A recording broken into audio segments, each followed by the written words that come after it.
आजच्या दिवसात सुरुवात प्री वर्कआउटमध्ये एक केळ खाऊन झाली आणि मी जिमला निघालो आणि जिमला गेल्यावर मी आज चेस्टचा वर्कआउट केलेला होता आणि आज आहे आपल्या 90 डेज बॉडी ट्रान्सफॉर्मेशनमधला 6वा दिवस आणि एक आठवडा होत आला आहे जवळजवळ. तर बघूया पुढे.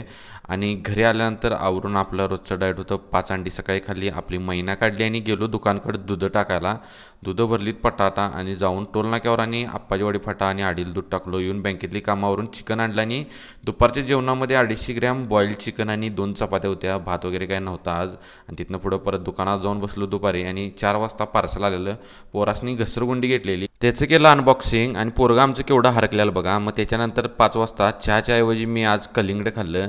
अर्ध्याला जास्त मीच खाल्लं, घरात लईच दंगा करायला तीत कलिंगड खाल्लं म्हणून. मग 5 वाजता परत आप्पाजीवाडी फाट्याला दूध टाकायला गेलो. संध्याकाळच्या जेवणामध्ये 250 ग्रॅम बॉईल चिकन, एक भाकरी आणि सलाड होतं. मग RCBची मॅच पण होती रात्री, जरा मॅच पण बघितली आणि आजचा दिवस कंप्लीट झाला. व्हिडिओ आवडला असला लाईक करा, शेअर करा.